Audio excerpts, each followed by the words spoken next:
Hey guys, so today we're going to be making these wood signs. This one I made for my front gate because people kept leaving it open and my dog got out. And this one is for a client. You can also find my signs in my Etsy shop, which I'll link below. Hey guys, welcome to my channel, Elizabeth Creative. Just so you know what I'm about, I do tutorials, DIYs, and more. Subscribe to my channel, hit the like button on this video, hit the bell button, and let's get started. I'm going to prep the wood first, and luckily I have a boyfriend who is very wood savvy, so I asked him to help me. So he's just marking where he's going to cut with his hand saw here, and then he's going to do a straight cut. And then he's going to router the edge, which gives it a rounded, finished look.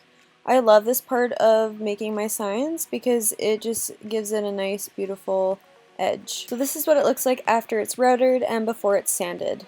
We're then going to use a palm sander with a 150 grit sandpaper. This makes it super smooth and gets out all the blemishes that we don't want. He's then going to use his hand drill to drill some holes in the top corners of each piece of wood, and this is for hanging purposes, so you can put a piece of rope through it. And then he's just going to go over it with a 220 grit sandpaper.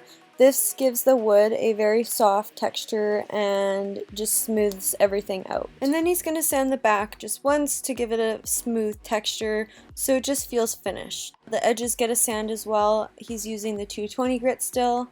To give it a really nice finished look, he's going to round the corners using the sandpaper.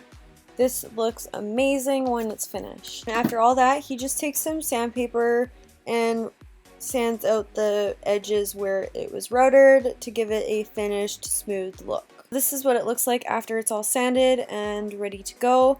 Forgot to mention that these are cedar planks. They're 5 inches wide and we cut them down to 12 inches long. Now that the wood is prepped, we're gonna go into our Illustrator and save out our file as a PNG. So we're gonna go File, Export, Save As, rename it where you want it to go, and then use artboard and then export the file. Make sure you save it as a transparent background and then open up your Cricut design space and bring in your photos just like this.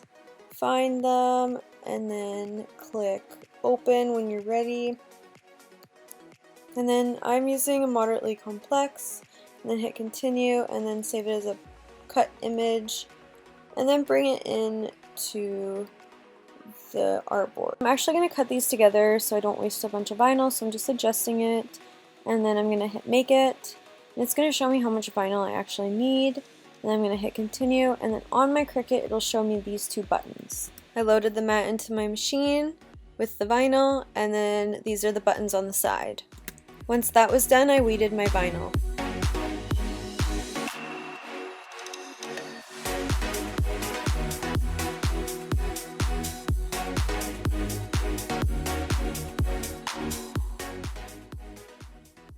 Once I was done weeding, I pre-messed each piece, laid the vinyl on the wood. I messed up on my sizing, so I had to improvise a little bit. And I come outside and I apply this wood sealer for outdoor use. And then I just layer it on all over it, and I also give it 2 coats just so it's sealed pretty good, and the outcome is amazing. Alright guys, so this is the second layer of the sealer. I'm just going to let it dry and do its thing, and these are some of the signs I've completed in the past, and this is a sign I made previously before this video, and my boyfriend's just attaching it to our front gate with his nail gun. If you're interested in purchasing one of these, I will put my Etsy store in the description below. Thanks for watching my video, subscribe to my channel, hit the like button, and I'll see you in the next one.